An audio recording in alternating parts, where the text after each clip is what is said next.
Good morning, everybody, and welcome to, I think this is like maybe my second official tier list. If it worked for Ludwig, it'll probably work for me. But this isn't a regular Wizard101 world tier list. I will be tier listing Wizard101 worlds based off of their solo ability. Are they soloable? Can you get through the game without team up or asking for help?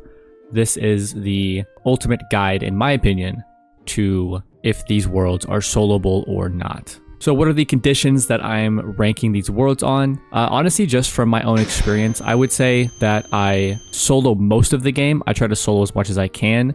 And with that comes trying to make perfect pets before I start questing that wizard or ensuring that I have gear pre-farmed for that wizard. So I definitely wouldn't see this as going through the eyes of the average player or someone who's just beginning with the game, but it could be a good ear marker for people who want to see the difficulty in Wizard101. So we're going to be going through each world. The amount I talk about each one will vary because some are easier to explain than others, but real quickly, let's just go through each world that we have on this list and whether or not they're going to be ranked or ignored. So we've got Wizard City, Krokotopia, Marleybone, Mushu, Dragonspire, that's Arc 1, and we'll be talking about all of those. We have Grizzleheim. Grizzleheim is a side world in Wizard101, so I might as well talk about it, but it probably won't have too much weight on the tier list. And then we've got Celestia, Wisteria, which is another side world. I'm going to move that next to Grizzleheim. We've got Zafaria, Avalon, Azteca. All of these will be on the tier list. And then we have Aquila, which is another side world, but it only has 3 dungeons and not any sort of like normal content. And we've got Chrysalis. Then we've got the 4 dungeons. I'm probably not going to include the 4 dungeons, but it would be Karamelle. Like, you probably shouldn't solo them at the level, but if you're max, you can probably solo them pretty easily. And then we've got Polaris, the Arcanum. The Arcanum technically does have some fights, I would say all of which are soloable, so we'll get to that. Mirage, Empyrea. This is the Catacombs, which I would put in the same spot as the 4 dungeons. Karamelle, Lemuria, Novus, Wallaru, Selenopolis, which is the 170 version where you do like the Loon Knight, Khonshu, things like that. And then finally, the newest world of Darkmoor. So some of these we'll be ignoring, but for the majority of the part, we'll be going through each of these worlds. Speaking of which, let's get started with the first arc. Wizard City, Krokotopia, Marleybone, Mushu, and Dragonspire are all incredibly soloable. At the level, when you're questing, you can solo each of these worlds without needing to go through team up at all, pretty much. If you're struggling, your biggest pain point is probably your pet, because your pet can be a good early source of stats for you. And then once you get to Dragonspire, you'll be level 50, and you'll have access to the level 50 Bizarre Malistaire set, which can get you a really good boost in your stats. But yeah, there's no notable really hard fights in any of these worlds. Big Ben is probably the most difficult out of all of these, and I would say Big Ben only is difficult because of there just being so many fights in a row. So if you use all your potions, or if you don't have a consistent AoE, it can be pretty difficult to get through this, or it'll take a long time. But if you come semi-prepared, Big Ben shouldn't be that difficult. All of Mushu is really easy. All of Dragonspire is really easy. Even the Malistaire dungeon is pretty easy if you have a decent pet and the level 50 Malistaire Bizarre set. So that's why I would be keeping all 5 of these in the no team up needed rank. While we're here, we might as well go through our... Wisteria is incredibly soloable. It's a really easy world. It is the introduction to cheats with some of the Wisteria enemies, like the pig guys, but none of them are too crazy where you can't solo it. And then Grizzleheim, I would say, is final dungeon team up if you're soloing it at the level. And that's only because of Wintertusk and the final dungeon, or the final boss fight of Ravenscar, which has the four bird bosses. That fight is decently hard at level. And then Wintertusk is definitely easier now, but Nastrond is still pretty difficult with the amount of big bosses and then the double quad boss fight that there is at the end. Coming up next, we have So we've got Celestia. I'm going to put at final dungeon team up. I think Celestia is really easy for pretty much the entire world except for the final dungeon. I think at level, you could definitely do it at level solo. It'll be a lot smoother if you just do team up and can get through it with a team of 4. The cheats are pretty notable. They do a lot of like 90% tower shields. They do there's a lot of mantle things. There's a lot of puzzles. So it can just be pretty daunting for a solo wizard at level. But kind of like Malistaire, if you're very prepared for it with like Pierce TCs and high accuracy, you definitely could just go through it and steamroll it. But I would recommend Final Dungeon Team Up for that. Next up, we have Zafaria, and I think Zafaria is pretty much the exact same as Celestia. The entire world up to the final dungeon is really easy. The final dungeon is decently hard because it has a quad boss fight, it's got a triple boss fight with the ices, and then it has the storm spider boss fight, which I believe is 3 if you're alone, and then 4 if there's more than 2 people. So it's just a dungeon that doesn't give you a lot of room to breathe, and I would say is pretty decently hard. There aren't many cheats except for I think the quad boss fight where there's kind of like a 90% tower shield cheat, but you just take a lot of incoming damage. And if you look at something like Awesome the Sauce's Die equals Elite, you can see how much preparation would need to go into a Mirror Lake run. Mirror Lake is also one that maxes use a lot for the Mega Snacks, so you should have a pretty easy time finding people to help you with Mirror Lake. Avalon, one of my favorite worlds, I think is a no team up needed world. By this point, you have Waterworks gear, you should have a pretty good pet. It's honestly just not that hard. There's not too many crazy cheats. The Pendragon fight is pretty easy with like a turn 1 shift, or I forget exactly how to just counter the cheat. I believe it's a turn 1 shift, but you can counter the Pendragon fight, and then the final fight is just a double boss fight with a myth and an ice, which the scariest thing about them is that they're myth and ice, but for the most part, pretty much everything else is incredibly easy. There are some fights like the Jabberwock, but the Jabberwock puts a 200% trap on itself, so that just makes it a lot easier to fight. You just have to live through the 1 meteor. Basically, if you look through the wiki of the boss fights you're fighting, Avalon you can steamroll really easily. One fight from Avalon I would probably note down is I think it's Black Annie. It's in Lake Shore before you meet the Lady of the Lake. That fight is pretty hard, and I think there's like a bug with it or something. I've encountered some sort of weird things happening with that fight, but I will say that fight is probably the hardest fight for Avalon. Moving on to Azteca. I'm going to put Azteca in probably Final Dungeon Team Up. I think before the health nerfs, it would have been a key fight rank because a lot of the bosses just have so much health. But now after the health nerfs and with 7-pip AoEs being as good as they are, I think Azteca is just a Final Dungeon Team Up world. Jabalba is really hard. I will say it's a hard dungeon. I personally don't solo it because I might as well just team up for it. And yeah, it's like 4 or 5 boss fights. The final boss is really hard. It's a triple boss fight and a minion where the main boss is immune until you kill all the other guys. So it's just a really hard, a lot of incoming damage, a lot of high health enemies, world and dungeon. Other than Jabalba, honestly, the rest are pretty easy, except for Ponce de Gabon. He's probably the next hardest one with his Beguile and like Earthquakes. But again, if you read the wiki and are semi-prepared, you should be okay for that. Okay, next on this is Aquila. Aquila, I mean, you can solo it. I'm just going to say generally difficult. At level, you should just do the dungeons with team up, especially for standard mode. Challenge mode, I wouldn't even consider soloing. But yeah, I'm not going to talk too much about Aquila. It's just 3 dungeons, Mount Olympus, Atlantia, and then Tartarus. And they're also not even worth farming anymore, pretty much, because of how they changed it. Next up, we have Chrysalis. I think this is going to be our first key fights rank, and that's because the final 2 dungeons are pretty hard. Galleries, I would say, is considerably harder than the Morganth fight, but it also has some other fights like Balar, the Broken Fang. It's got I think it's called The Beast. It's the one on Crescent Beach where you're going to the ruined Alcazar, where you have to fight the triple deep spawns. That fight is really hard. That dungeon is really hard. I never solo it because I would just rather team up. And then it also has that Morganth solo section, which is honestly pretty difficult, and you can't even team up for that, but it just makes the world a little bit more difficult because you kind of got to lock in for that. So I would definitely put Chrysalis in the key fights rank. If you asked me a year ago, I would have put Polaris in the final dungeon team up. But with how I've done it the last 2 times I've gone through the game, I'm putting Polaris in no team up needed. I've been able to solo the rat 2 times on 2 different classes, and it wasn't even that hard. I'm going to be soloing the rat on the next 2 schools that I bring up, which is Fire and Myth. Yeah, honestly, as long as you prepare, I think it's a no team up needed world. The rest of the fights are pretty easy. It's a low health but high damage world. But if you have Darkmoor gear, if you have a good pet, if you've got, your enchants and your feints and everything, it shouldn't be too difficult. But I could definitely understand it being a key fights world, even if the final dungeon isn't that difficult. Next up, we have Mirage.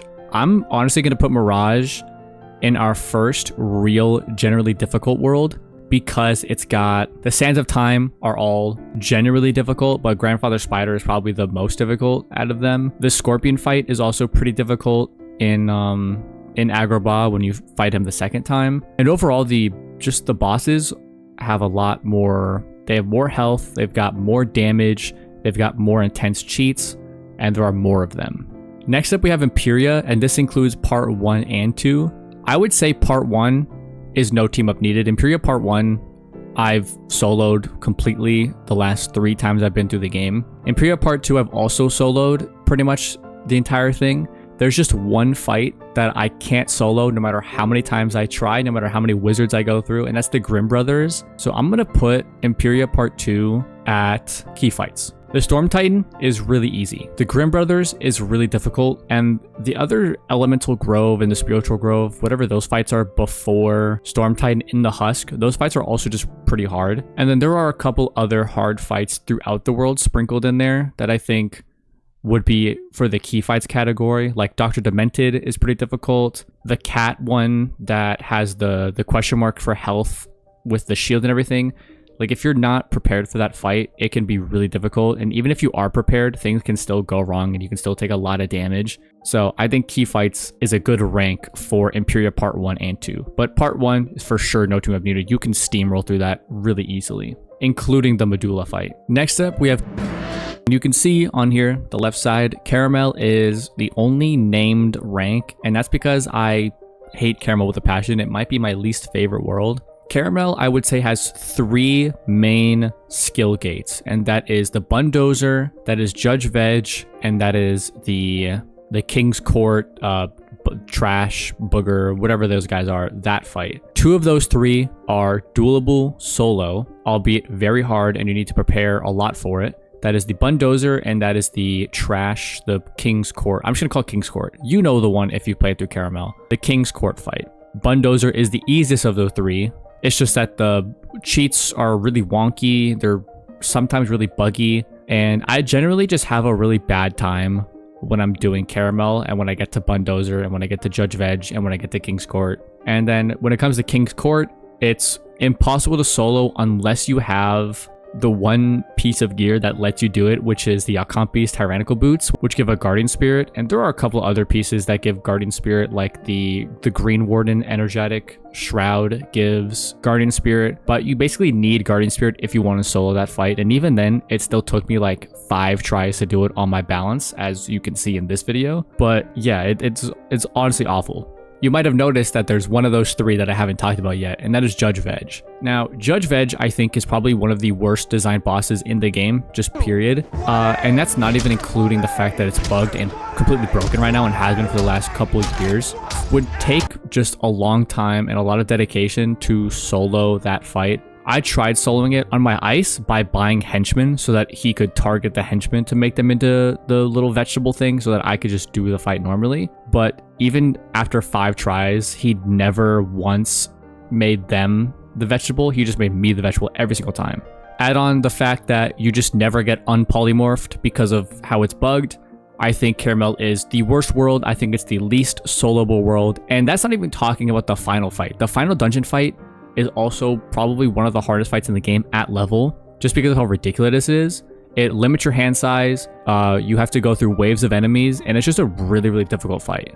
No sane person should ever solo that fight unless you're on a death or use drains. Alright, that's enough about Karamelle. Let's talk about Lemuria. I honestly think the hardest part about Lemuria is the Malagast. The rest of the fights are pretty easy. I'm gonna put it in Final Dungeon Team Up. And you probably could put it in no team up needed if you were dedicated. But the Hall of Heroes nowadays is pretty simple. You kind of just Frenzy 7-pip and then AoE again. But the team up is pretty frequent. People do it quite often. So you don't have a lot of struggles there. The Malagast is probably the hardest fights in Lemuria. I haven't struggled with anything else except for Morg the Merciless. Morg the Merciless is a pretty brutal fight. But yeah, definitely those are the ones to consider when you're going through Lemuria. Novus, I'm going to put in the key fights section. I think Novus is teetering on generally difficult, but it definitely has some breaks in it where you're just fighting a bunch of mobs and you're talking a lot. And some of the bosses are relatively simple, but there are boss fights that are just extremely difficult. Design Duelist is one of them. The final fight is pretty difficult to do solo because you get polymorphed and then you have to kill one of the enemies and then you get unpolymorphed. So it's just a lot easier to do with a full team. As well as that penguin in the icy area is pretty difficult. There's the double boss fight with Quake Charmer and Copycat that's really difficult. So I think overall, Novus teeters on key fights and generally difficult. But if you do have gear pre-prepped, it is a lot easier. But if you're rocking like Darkmoor gear, this is definitely where that gear starts to fall off and you'll start to struggle a little bit. Now we're on to Wallaru. Wallaru, I'm going to put in the generally difficult section because I think the entire like last hour and a half, 2 hours of the world, you would want to use team up, and that's with Freddy Croker and then all of Doom Moon. You pretty much want to use team up. It just makes it a lot easier. There's a bunch of solo fights throughout that are pretty difficult. There's one, the last one most considerably is the hardest with the way that the mob uses like 10% damage hits, like it does 10% of your health in one hit while having a Freddy Croker as a boss. There's also the double Croker fight that's there, and I think it's the Outback. So there are just a lot of hard fights, and you have to sort of check the wiki every single time that you get to a boss because it's probably going to have a cheat, as well as those solo fights, as well as them having a lot of damage, universal resist as well. So if you don't have Pierce, you're going to be running into doing a lot less damage. So yeah, I think Wallaru sits pretty comfortably in the generally difficult section. Next up is Selenopolis. Is kind of like Novus, teetering on key fights and generally difficult. I'm going to put Selenopolis in key fights. I think there's a lot of it that's soloable, but there are a few key fights that aren't that soloable. I think one of them, it's that double boss fight that you encounter. I think it might be the only double boss fight in Selenopolis. I'm forgetting the name. I think it's like the prophecy or something with the dude that looks like Vigilant Sargon. Basically that boss fight where you get a healing aura. So like whenever you heal, you take damage. And then whenever you like blade, you heal, which makes you take damage. Like that fight is hard to solo.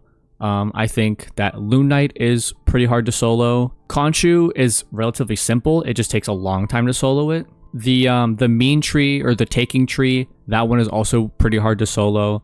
But I think other than those, the rest of them are pretty easy. There's a lot of mob fights and there's a lot of talking. It's just a little confusing of a world just because of how it's split up. But yeah, I think the bards are really easy because you get those minions. You do have like Towerette, you have Raw. Those ones are fairly difficult, but if you look at the wiki and kind of understand how they work, same thing like Anubis, then those are a lot easier. You kind of just have to lock in a little bit. But yeah, I think Selenopolis sits on key fights going into generally difficult. Next up, we have the Arcanum prequests for Darkmoor. I would say are honestly pretty easy now that we know all the cheats and everything. On day one, it would have been Final Dungeon team up, but I think now it's a no team up needed. You don't really need team up for it. The King and Queen fight is probably the most difficult one just because of, you know, how it works. It gets like a minus 100% aura on the King, so you have to kind of kill them one at a time. But I think besides that, it's pretty easy. Mr. Stone was very scary on release, but once the cheats kind of got learned and like, oh, you're supposed to hit him while he's in stone form, it's definitely a lot easier to solo it. You can kind of just break him down and do a bunch of AoEs and everything. But now that leaves us to Darkmoor, the newest world in Wizard101, released late 2025. Where does this go on the solo tier list? Honestly, I think Darkmoor rests in the end of generally difficult, almost entering Karamelle. And this may be because we're still figuring out some of the cheats, but there are just a lot of really hard fights in Darkmoor that you're going to want to team up for, or you're going to want to pull your hair out in. I think as time goes on, this might become a key fight, potentially even Final Dungeon team up world. But with where it's at right now, Darkmoor is still pretty difficult. Like you're looking at Commander Octo. If you don't know what you're doing in that fight, it's pretty much impossible. The Hierophant just does a bunch of random things that if you're soloing can just screw you over. You have Balar. Balar solo, I mean, it's doable. I've seen a couple videos of people doing it, but it's definitely not something I'd recommend to someone going through Darkmoor for the first time or the second time. I would recommend you just go through Team Up. The Empress of Flame is definitely a pretty hard fight if you don't know what you're doing. The tarot cards can be difficult if you don't know what you're doing. So there are just a lot of really hard fights that I would say are skill checks, but are fair. Whereas in Caramelle's case, there's a lot of skill checks that are just unfair. In Darkmoor, you also have like the Shadow Trickster. You've got the Aberration one, which does like the heal over time and damage over time, little fun game. And so if you aren't looking at specific strategies for those fights, they can be really hard. And yeah, honestly, that about does it for this tier list. I don't think these can really go anywhere. I think I haven't done Catacomb solo, but I think at level, it's probably Caramelle level. And then I think the 4 dungeons is probably also at Caramelle level when it comes to soloing them at level. Like Kevalung Village at 25 is going to be pretty difficult. Darkmoor at level 100 is going to be really difficult. Zigzag at 60 is really difficult. And I think I forget what the 4th one is. I think it's Buckingham Palace, but Buckingham Palace at level 40 is again really difficult. So doing these at level, I think is Caramelle level difficulty. You'd want to be teaming up for those and just having help guide you. But yeah, this is the tier list. We've got all of Arc 1 in the top. We've got a good mixture of Arc 2, 3, and 4, or Arc 5, I think, in S tier. And then we've got a good mix going down the rest of the ranks. But yeah, I mean, if you disagree or if you agree, if you have a hot take, you know, you can drop it in the comments or something. But yeah, this is what I think based on soloing for the last like 12 years of playing this game. Yeah, I hope you learned something. If maybe you're a lower level and you're trying to see how difficult the worlds get, this gives you some insight. And I will see you guys in the next video.